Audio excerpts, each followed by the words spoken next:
Shalom warga kerajaan. Kita sedang belajar tentang perubahan paradigma. Bukan mindset, bukan kebiasaan, tetapi paradigma. Begitu banyak orang ingin menjadi Tuhan, atau menjadi Allah atau dewa yang disembah. The greatness daripada dunia ini, berapa banyak yang melayani kita, ya? Atau juga yang makan tasnya kita, nyediakan semuanya buat kita. Berapa banyak pengikut kita. Yesus tidak cari fans, tidak cari pengikut.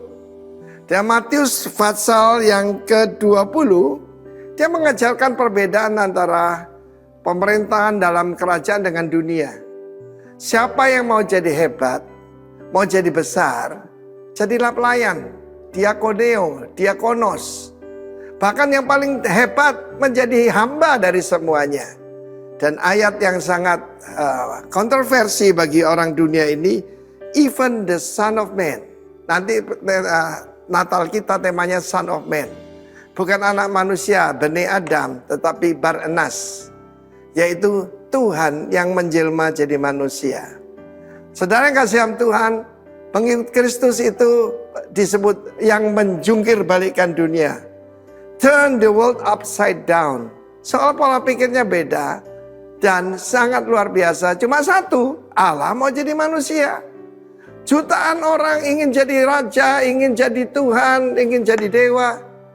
Cuma satu yang mau jadi manusia. Dia berkata, even the Son of Man datang tidak untuk dilayani, tapi untuk melayani. Dan memberikan nyawanya sebagai ransom, uang tebusan bagi banyak orang. Satu hal yang bodoh sekali bagi orang dunia ini, yaitu saudaraku menyerahkan nyawa bahkan buat orang yang membenci kita. Itu sesuatu yang bodoh. Buat orang baik mungkin ada orang mau mati, tetapi buat orang jahat, buat orang berdosa, cuma satu yang mau lakukannya. It's totally different paradigm. Dan kita melihat raja dan penguasa dunia ini melakukan lording, menguasai. Kita tahu berkat kepada manusia adalah berkuasa atas ciptaan Tuhan, kecuali atas manusia yang lain. Karena itu penjajahan dan semuka bumi harus dihapuskan.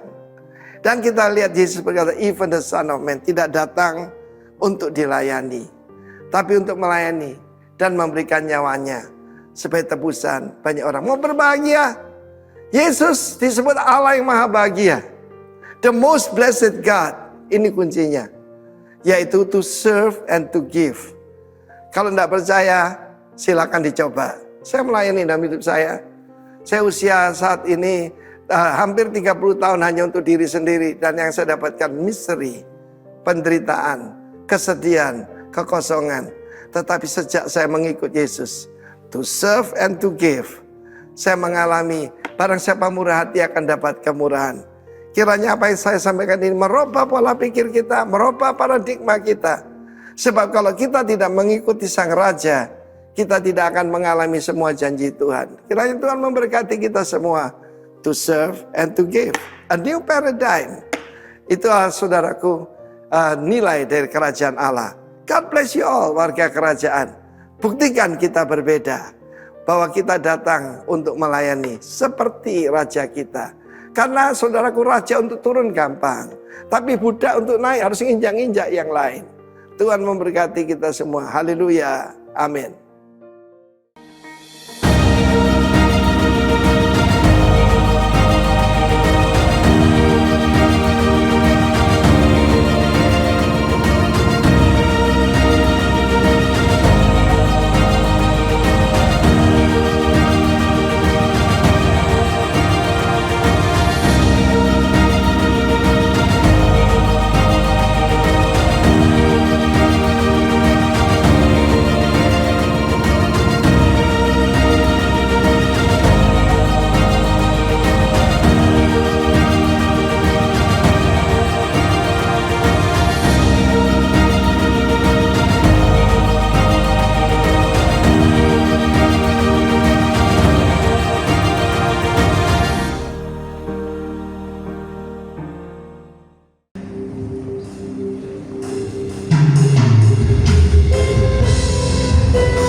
sediakan waktu yang terbaik pagi hari ini untuk kita mengatakan kepada Dia bahwa Dia adalah Bapa yang baik.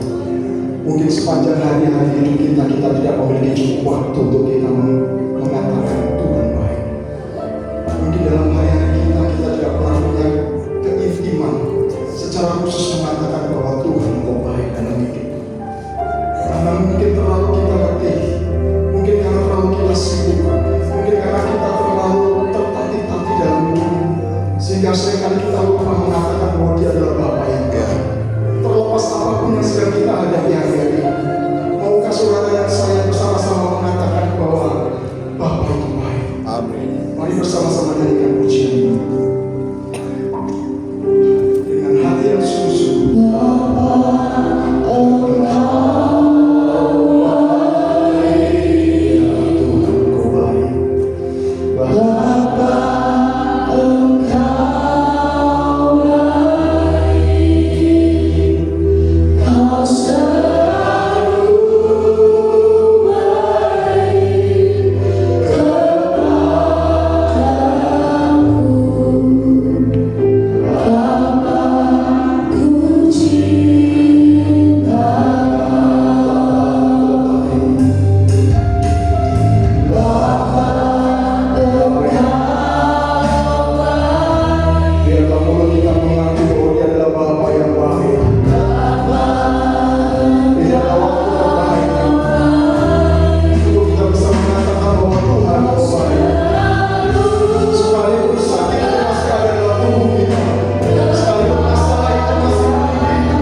dilanda oleh hati yang haus dan lapar. Setiap kami yang duduk ataupun berdiri di ruang ini akan mengalami perjumpaan secara pribadi dengan Tuhan. Sebuah perjumpaan yang tidak akan pernah perjumpaan yang akan terus membawa hidup kami mengenal Engkau secara pribadi. Roh Kudus yang baik, berbicara. Berikan kami hati seorang hamba, telinga seorang murid, untuk kami mendengar firman, menerima firman, dan kami membuka hati kami, dan kami menyerahkan waktu ini dalam tangan demi nama Tuhan yang hidup. Amin. Silakan Bapak Ibu.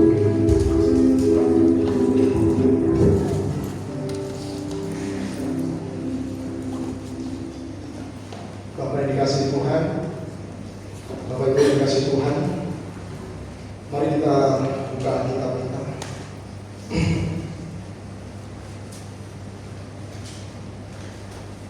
Pagi hari ini kita akan belajar, dan sungguh-sungguh kita akan belajar Bapak Ibu, karena saya akan menyampaikan sesuatu yang mungkin perlu waktu dan perlu konsentrasi yang tinggi dari Bapak Ibu. Bapak Ibu siap mendengarkan firman Tuhan? Amin. Siapa yang harus melaporkan Tuhan bisa memberikan tangannya? Bisa beri senyum yang terbaik buat saya? Bisa beri senyum yang terbaik buat Allah kita? Bisa berikan tepuk tangan yang baik buat Allah. Saya akan menyampaikan tentang the transforming people's paradigm. Saudara dikasih Tuhan, ini adalah tema yang ada untuk bulan ini. Dalam bahasa Indonesia dikatakan mengubah paradigma masyarakat. Nah, saudara dikasih Tuhan, seperti yang saya katakan tadi, bahwa pagi hari ini saya akan menyampaikan sesuatu yang sangat penting dalam hidup kita, yaitu tentang paradigma. Saya ingin fokus tentang apa itu paradigma, dan saya berdoa setiap kita menemukan hal baru dalam penyampaian firman Tuhan pagi hari ini. Dan mungkin ketika saudara membaca tentang kata paradigma, saudara bertanya apa itu paradigma. Nah, di sini saya mau jelaskan kepada Bapak Ibu sekalian pengertian paradigma menurut Kamus Besar Bahasa Indonesia atau KBBI.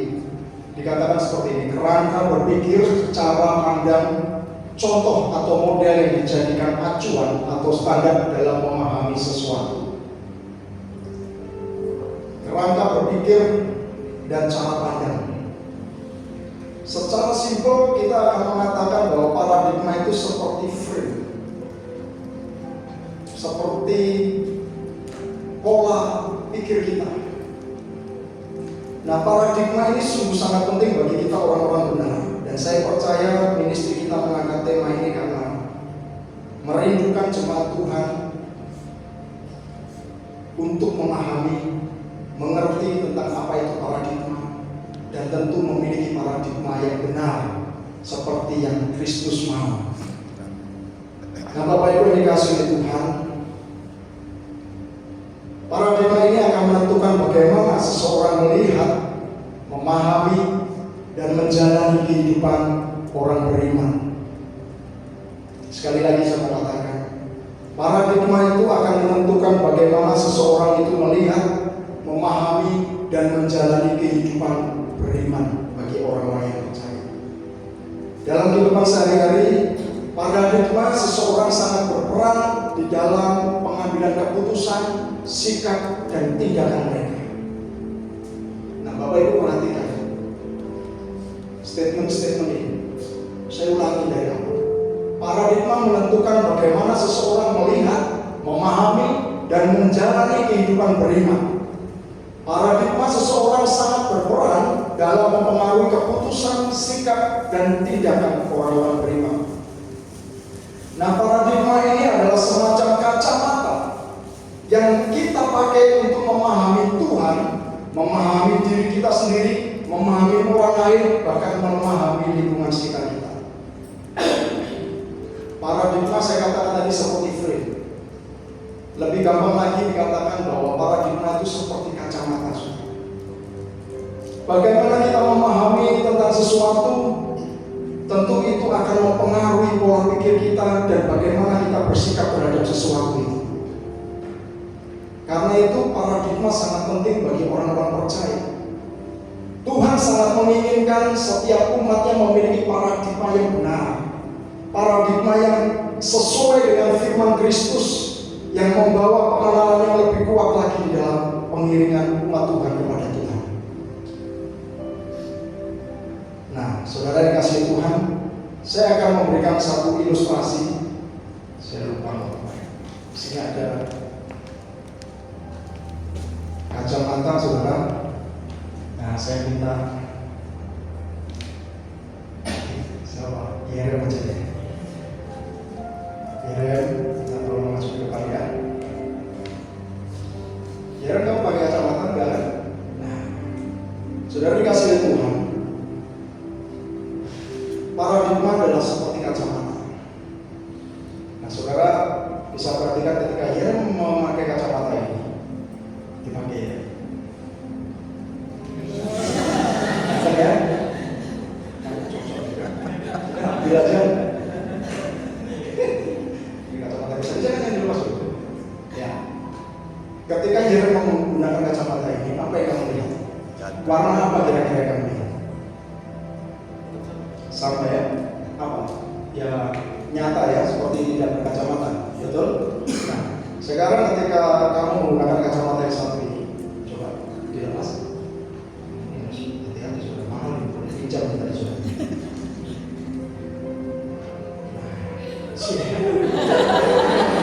Ada foto kami ya. Ketika kamu menggunakan kacamata ini, apa yang kamu lihat sendiri? Warna apa yang kamu dapati? Redup. Kira-kira apa warna? Sama tapi lebih redup aja. Lebih redup. Tampak seperti apa? Putih kan, hitam kan, coklat kan? Hitam. Jadi lingkungan sekitar tampak hitam ya. Nah, saudara dikasihi Tuhan, ketika saudara hidup ini menggunakan paradigma yang salah, maka kita akan salah menilai sesuatu. Kita akan salah memahami sesuatu. Ketika Yerem tadi menggunakan kacamata yang jernih, dia akan tampak nyata seperti kita tidak menggunakan kacamata. Ketika dia menggunakan kacamata hitam, tentu akan terlihat hitam di sekelilingnya. Ketika dia mungkin menggunakan kacamata coklat, dia akan melihat suasana coklat yang dia lihat. Nah, saudara dikasihi Tuhan, tadi dikatakan bahwa paradigma. Oke, tunggu dulu ya.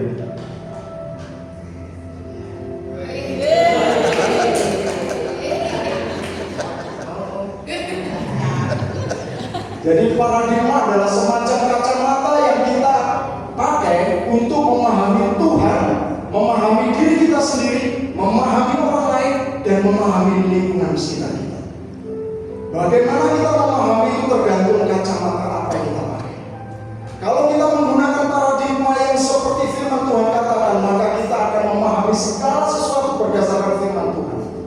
Bisa dibilang akan positif dan selalu positif. Tetapi ketika kita memahami segala sesuatu menggunakan kacamata yang bukan berdasarkan firman Tuhan, menurut kacamata kita sendiri, menurut kebenaran kita sendiri, menurut ego kita sendiri, menurut apa yang kita dapat dari dunia ini, maka kita akan memahami orang-orang di sekeliling kita, memahami lingkungan kita, memahami orang lain, bahkan memahami diri kita berdasarkan apa yang masuk dalam hidup kita. Saudara paham sampai sini? Yang paham lambaikan tangannya? Nah, saudara, saya akan lanjutkan. Nah, saya akan memberikan satu contoh secara umum saja. Paradigma tentang waktu dan produktivitas. Saya akan memberikan contoh ini untuk semakin membuat saudara paham bagaimana paradigma itu. Banyak orang memiliki paradigma bahwa semakin banyak waktu untuk dihabiskan bekerja, maka dia akan dikatakan makin produktif.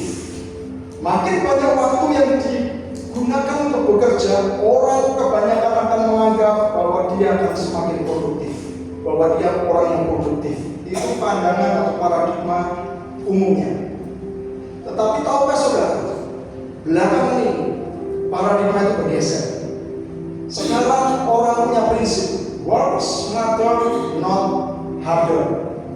Bekerja lebih cerdas, bukan lebih keras. Kalau dulu kita lihat banyak orang bekerja semakin keras, semakin dikatakan produktif. Kalau orang bekerja semakin giat, maka dikatakan semakin orang itu rajin.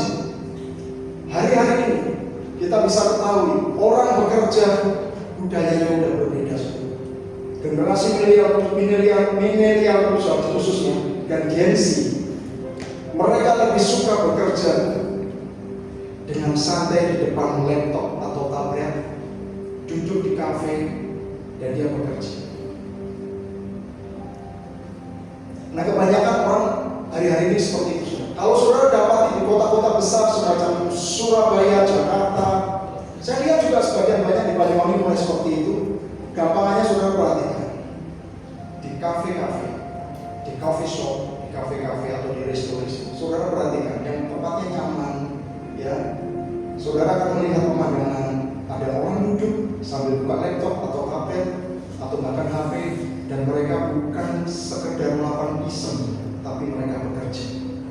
Seringkali saya melakukan itu juga, dan ketika saya melihat di sebelah saya, ya khususnya ketika di Jakarta begitu, saya lihat mereka bekerja, walaupun di depan mereka ada snack, ada kopi, mereka bekerja. Mereka bekerja sebagai video editor, editing, mereka bekerja sebagai penulis, mereka bekerja sambil ngopi di cafe shop, mereka bekerja sambil nyantai juga. Nah, paradigma yang tadi yang sebelumnya kita kenal di angkatan saya dan saudara yang di atas saya tentunya, itu sudah tidak relevan lagi untuk dilihat di masa hari-hari ini. Karena apa saudara? Mereka lebih mementingkan bekerja secara cerdas, bukan secara keras. Nah, dengan paradigma ini orang mulai fokus untuk mengelola waktunya. Mereka memiliki namanya time blocking. Mereka memiliki prioritas tugas, memiliki time management yang baik untuk mengelola pekerjaan mereka. Mereka bukan lagi ngantor dari pagi sampai sore, tapi mereka memiliki waktu yang bebas. Itu adalah contoh paradigma yang berubah. Contoh yang kedua yang saya mau sampaikan di sini adalah paradigma tentang kesuksesan dalam hidup. Beberapa orang atau kebanyakan orang memiliki paradigma bahwa kesuksesan itu diukur di dalam pencapaian materi, seperti memiliki rumah yang mewah, mobil, memiliki tabungan, pekerjaan yang baik. Nah, kebanyakan orang berpikir bahwa orang yang memiliki hal seperti ini akan dikatakan bahwa dia adalah sukses. Tapi tahukah saudara bahwa hari-hari ini tidak cukup orang dikatakan sukses memiliki hal tersebut, tetapi apa saudara? Mereka memiliki kehidupan yang berbahagia di tengah-tengah keluarganya. Mereka memiliki waktu yang banyak untuk anak dan istri atau istri dengan anak-anaknya. Mereka memiliki waktu yang banyak untuk keluarga, untuk orang tua. Mereka memiliki kehidupan yang harmonis. Orang-orang akan mengatakan dia sukses. Nah, saudara dikasihi Tuhan, dunia seringkali mempromosikan pemikiran yang terpusat kepada hal-hal yang duniawi. Sukses secara materi, kekayaan, kesuksesan, kemuliaan, kekuasaan, itu di atas segalanya. Nah, cara-cara berpikir seperti ini akan membuat banyak orang ketakutan, menumbuhkan kecemasan, dan bahkan sebagian lagi mengalami kekosongan. Karena apa? Karena paradigmanya dipenuhi dari dasar-dasar yang tidak kekal, dari dasar-dasar yang fana. Nah, saudara dikasihi Tuhan, yang ketiga saya mau kasih contoh supaya saudara lebih memahami tentang paradigma. Contohnya saya sendiri. Kebanyakan orang di dalam sebuah pernikahan, suami dan istri, pada umumnya saudara, laki-laki tugasnya bekerja, mencari uang. Perempuan tugasnya apa saudara? Sekarang di KTP, kalau saudara punya KTP baru, ibu rumah tangga diganti mengurus rumah tangga. Nah, mengurus rumah tangga, tidak ada lagi ibu RT kan? Ibu rumah tangga ada, mengurus rumah tangga. Nah, kebanyakan paradigma itu seperti itu di masyarakat. Tapi saya mau berbagi kepada saudara-saudara. Saya punya pengalaman bersama dengan istri saya. Istri saya pernah bekerja, membantu saya menafkahi keluarga. Saya juga saudara, di rumah, kalau saya ada di rumah seperti ini, saya mau sedikit belak-belakan sama saudara, bukan termasuk apa.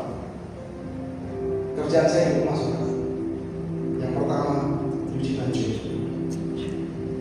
Yang kedua, bersih-bersih rumah, kamar, lipat-lipat bajunya istri saya, anak-anak saya, rapikan lemari, cuci piring, pastikan ketika saya ada di rumah istri saya istirahat. Dia tenang urus anak-anak, dia cukup masak. Saya juga bisa masak. Masak air dan masak mie instan maksudnya. Cuman itu yang saya nggak bisa maksudnya. Tetap istri saya yang masak. Nah, saudara dikasih Tuhan, paradigma itu tidak umum di kalangan masyarakat. Karena apa saudara? Orang tua saya sendiri, mami saya ketika awal-awal melihat saya cuci piring, cuci baju itu nelongso. Siapa yang nggak nelongso? Akan laki-laki. Wes cari duit, masih cuci baju di rumah, masih kadang nyapu ngepel cuci piring.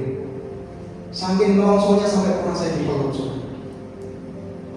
Tetapi saya memberi pengertian bahwa di dalam sebuah pernikahan tidak ada aturan seperti itu bagi saya secara pribadi. Buat saya, seorang istri harus melayani suami dan anak-anak. Seorang suami harus melayani istri dan anak-anak. Kita harus menjadi sebuah tim. Suami istri jangan dipatok, dibelah, tugas mencari uang, tugas mengasuh anak, repot sudah. Sekarang sudah nggak bisa, nggak relevan sudah. Suami harus menyentuh anak-anak. Suami harus menyentuh pekerjaan istrinya di rumah. Istri kalau memungkinkan harus bekerja. Jika itu membantu ekonomi keluarga. Nah, saudara dikasih Tuhan, itulah contoh paradigma. Paradigma seseorang bisa berbeda satu dengan yang lainnya. Mungkin contoh ini saudara tidak bersedapat dengan saya, tetapi setidaknya menggambarkan bahwa itu adalah paradigma. Nah, saudara dikasih Tuhan, kita akan buka Roma 12 ayat 2.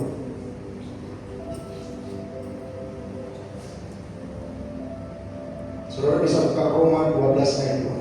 Nah, saudara dikasih Tuhan, ketika saudara buka di HP, jangan ngitung-ngitung WA ya saudara. Saudara jujur sama Tuhan.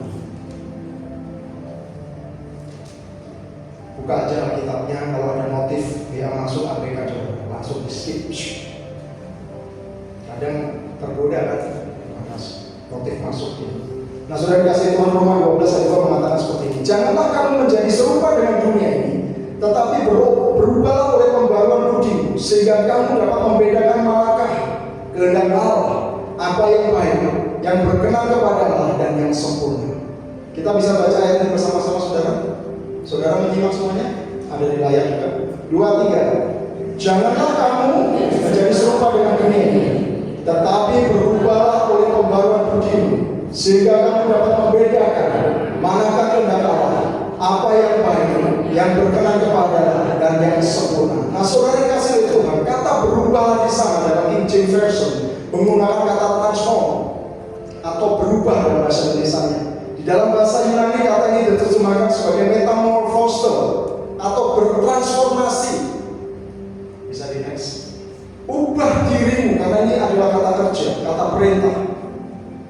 Metamorphose, bertransformasi, ubah dirimu.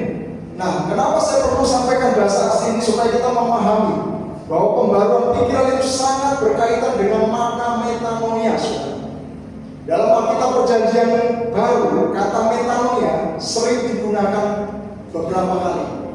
Nah, beberapa ayat yang mencerminkan makna metanoia ini, saudara. Yang pertama, saudara, di Matius 3 ayat 2, katanya seperti ini, tertulis seperti ini: bertobatlah sebab kerajaan surga sudah dekat. Nah, kata bertobatlah di sini menggunakan kata metanoia. Nah, saudara dikasih Tuhan, ini kata dasarnya adalah metanoia. Ini adalah sebuah seruan yang Yohanes Pembaptis lakukan kepada banyak orang untuk mereka bertobat atau berbalik kepada Tuhan. Ayat yang kedua yang mengandung makna metanoia adalah Kisah Para Rasul 3 ayat 19. Dikatakan seperti ini: karena itu sadarlah dan bertobatlah supaya dosamu dihapuskan. Kata bertobatlah di situ, saudara, menggunakan kata metanoia, berubah pikiran, pertobatan. Nah, saudara kasih Tuhan, saya ingin mengajak setiap kita untuk mengerti bahwa metanoia adalah perubahan mendalam dalam pikiran, hati, dan cara hidup. Itu adalah perubahan paradigma. Kata bertobat itu metanoia. Metanoia itu di dalam bahasa Indonesia dikatakan the change of mind, berubah pola berpikirnya, berubah cara berpikir. Jadi kalau saudara mengaku saudara bertobat tetapi tetap hidup di dalam hidup yang lama, itu belum metanoia, itu belum bertobat yang sungguh-sungguh, mungkin masih proses. Nah, saudara dikasih Tuhan, ketika kita anak Tuhan mengatakan bahwa aku sudah bertobat, maka yang bertobat atau yang berubah itu adalah cara berpikirnya.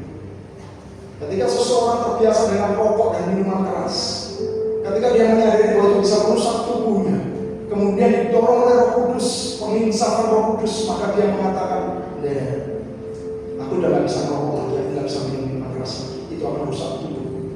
Didorong oleh penginsapan Roh Kudus, kemudian dia berkata, aku mulai hari ini berhenti. Itulah saudara pertobat, cara berpikirnya berubah. Kalau ada orang yang memiliki kehidupan yang buruk di masa lalu, ketika dia memutuskan aku harus tinggalkan ini, dan aku harus berbalik kepada perilaku-perilaku yang Kristus ajarkan, maka orang itu sungguh-sungguh bertobat. Kenapa saudara? Karena pola pikirnya, paradigmanya berubah. Nah saudara dikasih Tuhan, metamorfosis. Nah ini akan lebih gampang saudara. Metamorfosis ini akar katanya adalah metamonia. Metamonia itu seperti ini saudara. Kalau saudara perhatikan di sini, saudara tahu gambar ini apa? Semua pasti tahu lah. Dari mulai telur, kemudian menjadi ular, kemudian menjadi kepotong sampai kepada kupu-kupu. Dari ular berubah menjadi kupu-kupu itu adalah sebuah perubahan yang radikal, sebuah perubahan yang ekstrim. Bentuknya berubah, penampakannya berubah, keindahannya pun berubah. Dari yang menjijikan menjadi hewan yang sangat luar biasa cantiknya. Itu adalah metamorfosis, perubahan penampilan, proses ulat menjadi kupu-kupu. Nah, kembali kepada Roma 12 ayat 2, dikatakan kita tidak dapat membedakan manakah kehendak Allah yang baik, yang berkenan kepada Allah, dan yang sempurna jika kita tidak metamorfosis atau bertransformasi atau mengubah diri kita. Nah, saudara dikasih Tuhan, Roma 12 ayat 2 mengajak kita untuk kita memiliki paradigma yang baru, paradigma yang benar, paradigma yang kudus seperti yang firman Tuhan ajarkan. Amin. Nah, saudara dikasih Tuhan,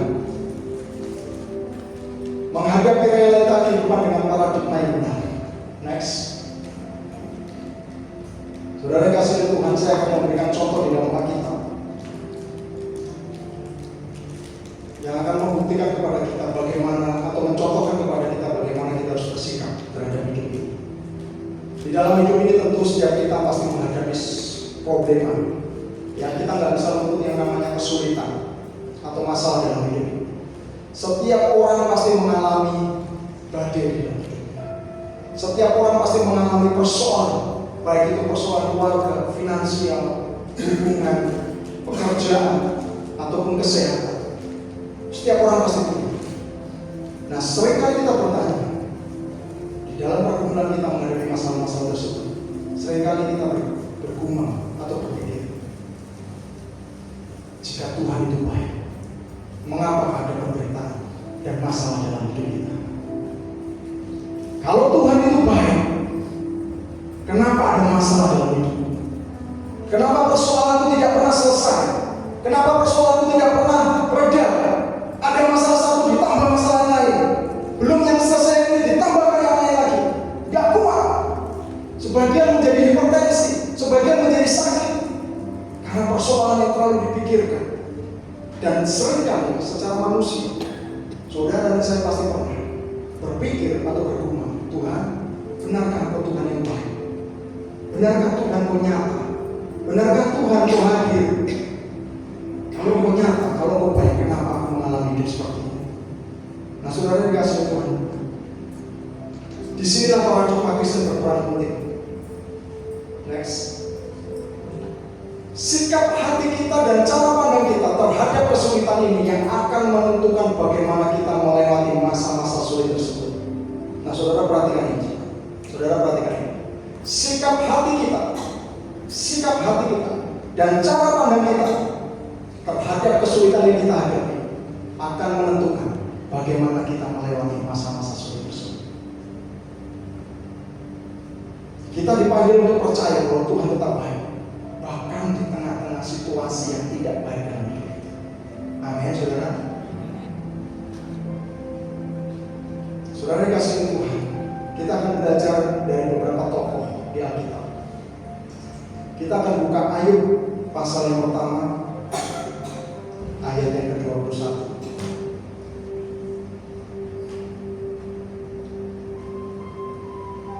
saudara dikasih Tuhan, dikatakan seperti ini. Ada seorang laki-laki di tanah Uz bernama Ayub, yang ayat 1 dulu saya baca. Orang itu saleh dan jujur, ia takut akan Allah dan menjauhi kejahatan. Nah, saya akan ceritakan kisah ini. Tentu saudara sudah paham kisah ini. Tidak ada satu pribadi pun di Alkitab maupun di masa hari ini yang mengalami penderitaan sekomplit Ayub.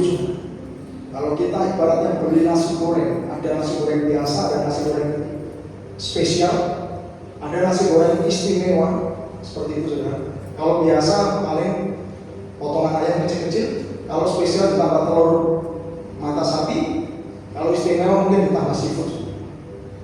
Nah, saudara dikasih Tuhan, kalau Ayub ini saya ibaratnya nasi goreng saudara, itu super istimewa saudara. Sudah ada ayamnya, sudah ada telurnya, sudah ada seafoodnya, masih ditambah babi saudara. Wah, saudara, super komplit saudara. Nah, ini lagi Pak Ayub. Saudara dikasih Tuhan, Ayub mengalami penderitaan yang tidak remeh-temeh, tidak main-main. Satu kali hambanya datang kepada dia, mengatakan bahwa sapi, kambing dombanya diserbu oleh pasukan asing, diambil dalam sekejap habis. Belum selesai orang ini pergi, datang lagi hamba yang lain mengatakan, unta-untamu dirampas. Belum lagi selesai, ada lagi hamba yang mengatakan bahwa anak-anakmu yang sedang pesta mati dan tinggal aku yang bisa selamat. Saudara dikasih Tuhan, kalau saudara perhatikan penderitaan Ayub ini, di dalam satu hari dia bisa mengalami penderitaan yang sungguh komplit di dalam satu hari. 4 hamba yang memberitakan kabar buruk kepada dia. Saudara dikasih Tuhan, tetapi di ayat yang 21 dia dikatakan, dengan telanjang aku keluar dari kandungan ibuku, dengan telanjang juga aku akan kembali ke dalamnya. Tuhan yang memberi, Tuhan yang mengambil, terpujilah nama Tuhan. Nah, saudara dikasih Tuhan, kalau saudara mengalami masalah, mampukah kita berperilaku atau bereaksi seperti Ayub ini saudara? Mungkin saudara ada yang kehilangan harta, dari punya menjadi gak punya, dari sukses menjadi bangkrut. Itu manusiawi sekali kita alami. Yang sehat bisa menjadi sakit, itu juga manusiawi sekali kita alami. Kemudian kita kehilangan orang yang kita kasih, entah itu anak, entah itu istri, entah itu suami, itu pun pernah kita alami, bisa kita alami. Tetapi kalau semuanya itu berlangsung dalam satu hari, adakah yang pernah mengalami yang seperti Ayub alami? Saya belum pernah mendengar. Dan lebih lagi, ketika dia hadapi itu, dia tetap mengatakan, terpujilah nama Tuhan. Belum sampai berhenti di situ, satu ujian lagi datang. Dia diberikan penyakit yang sangat tidak umum menurut saya. Dia mengalami korengan mungkin kalau bahasa sekarang, gorokan dari telapak kaki dikatakan sampai kepada kepalanya. Dan itu gatal, saking gatalnya dia sampai harus mengambil apa saudara? Apa saudara? Beling untuk digaruk. Tentu sakit, gatal, risih, dan tentu bau saudara. Bahkan sahabat-sahabatnya pun tidak bisa mendekat. Nah, saudara dikasih Tuhan, kurang penderitaan apa yang dialami? Tetapi kita boleh belajar dari hal ini. Meskipun Ayub memiliki alasan untuk mengutuki Tuhan, tapi dia tidak mengambil keputusan itu. Dia mengatakan, terpujilah nama Tuhan. Nah, saudara dikasih Tuhan, ini adalah paradigma yang benar. Mengakui kedaulatan Tuhan. Ayub memahami bahwa Tuhan itu baik. Next. Tidak berdasarkan situasi yang dia alami, tetapi karena Tuhan memang maha baik dan maha adil. Paradigmanya Ayub benar. Memandang bagaimana Tuhan, memandang bagaimana dirinya, memandang bagaimana apa yang ada dalam dirinya. Itu benar. Makanya reaksinya benar. Nah, contoh yang kedua, kita mau belajar saudara.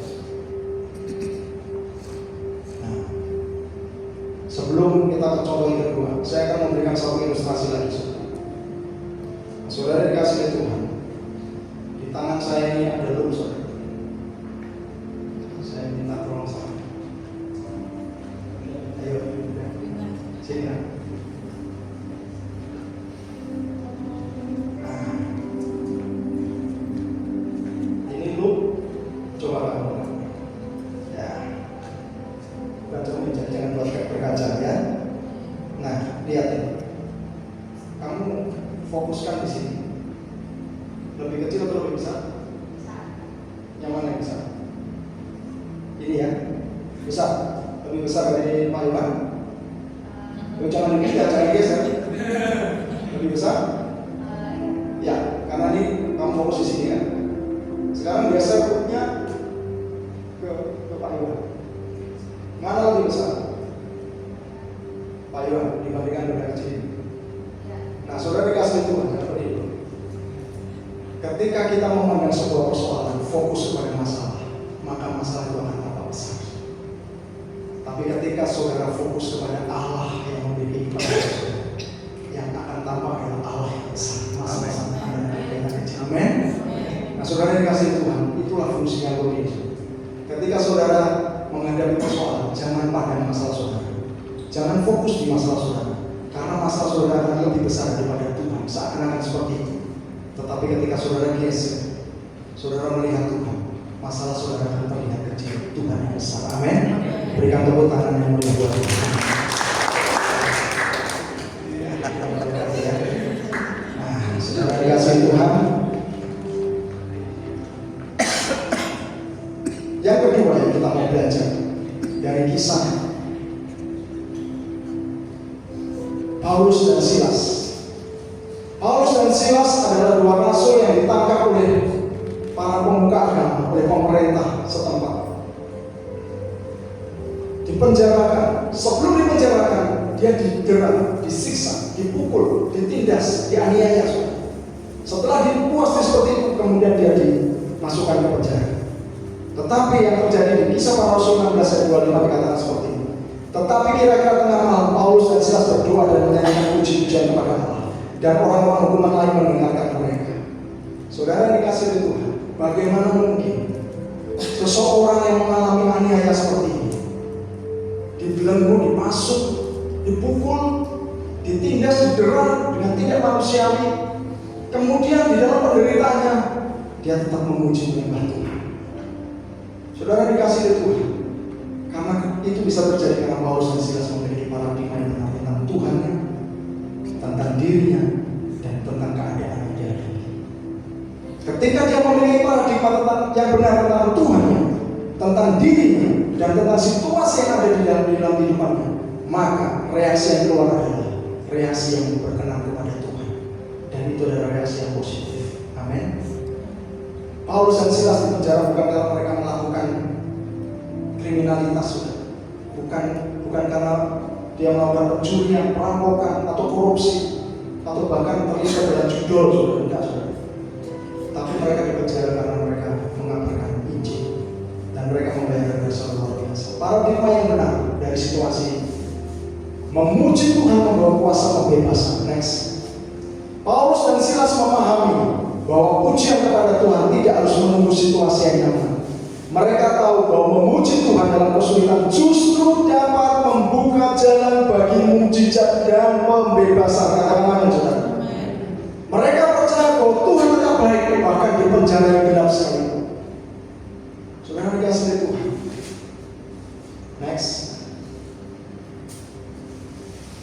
Next, saya lewat ini. Nah, ini menjadi pertemuan kita lagi. Saudara dikasih oleh Tuhan, ketika kita menghadapi cobaan yang berat, mari kita belajar untuk tetap berkata seperti Ayub, terpujilah nama Tuhan. Memuji Tuhan di tengah kesulitan adalah tanda bahwa kita percaya akan kedaulatan dan kasih-Nya yang tidak berubah. Amin, saudara. Next, di dalam kesulitan kita, apakah kita memilih untuk bersungut-sungut atau memuji Tuhan? Itu sebuah pilihan, saudara. Mari kita belajar dari Paulus dan Silas untuk tetap memuji Tuhan apapun yang terjadi. Nah, saudara dikasih Tuhan, Mari kita merenungkan firman Tuhan pagi hari ini. Ada satu slide yang luput yang ada pohon. Coba ditampilkan. Nah, pohon mangga dan pohon bambu. Pohon mangga sudah setinggi apapun, sekelihatan besar apapun, ketika suatu saat ada angin kencang atau badai atau keributan, angin ribut semacam itu ya saudara, bukan keributan, angin ribut saudara, bisa saja pohon itu akan patah saudara, walaupun tampak besar. Tetapi kalau saudara perhatikan pohon bambu, sekalipun terlihat kecil, ramping, tapi kalau dihantam angin sekeras apapun, dia akan tetap kokoh berdiri. Kenapa saudara? Karena bambu ini lentur saudara. Dia lentur saudara. Dia didorong angin ke barat, dia ikut ke barat. Dia didorong angin ke timur, dia akan ke timur. Dia didorong angin ke belakang, dia akan ke belakang. Dia lentur saudara. Nah saudara dikasih Tuhan, ketika hidup kita memiliki sikap hati yang lentur seperti bambu ini, kita akan bisa bertahan di dalam kekudusan kebenaran. Amin saudara. Kita akan bertahan di dalam kesulitan apapun yang di hidup kita. Persoalan bisa datang satu kali, masalah bisa datang dua kali. Kita lentur aja saudara. Cara pandang kita terhadap masalah harus benar. Supaya apa saudara? Supaya kita bereaksi benar juga terhadap masalah itu saudara. Saudara, bukan karena Tuhan jahat memberikan masalah dalam hidup kita, tetapi karena justru dengan masalah itu iman kita bertumbuh. Amin. Dengan masalah dan persoalan yang menimpa hidup kita, iman kita bertumbuh. Kita didewasakan di dalam Tuhan. Amin saudara. Kita akan tutup Alkitab kita sehingga pelayan Tuhan bisa ke depan.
Kami mengucap syukur kami ada sebagaimana saat ini kami ada, itu anugerah. Kau sudah lalukan kami dari masa-masa yang sulit, masa-masa yang menakutkan. Kami ada sampai hari ini, itu juga karena berkat anugerah. Bukankah cawan yang saat kita tinggikan yang berisi anggur, yang di atasnya kita mengucap syukur, ini benar-benar persekutuan kita dengan darah Tuhan Yesus. Mari kita terima dalam nama Yesus. Yesus. Mari bersama-sama kita satu hati memberikan persembahan yang kepada Tuhan. Bapak, kami bersyukur malam hari ini buat kesempatan untuk kami boleh menabur di pekerjaan-Mu di tempat ini. Kami percaya bahwa benih itu Tuhan beri bagi kami para penabur, dan kami percaya Tuhan memberikan kami hati yang rela untuk kami memberi dengan sukacita, dengan rela hati. Dan kami percaya Tuhan, Engkau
kami terima. Terima kasih Tuhan, biarlah firman untuk menghidupi kami, memberkati kami, dan boleh kami aplikasikan dalam kehidupan kami sehari-hari. Mari jemaat terkasih, kita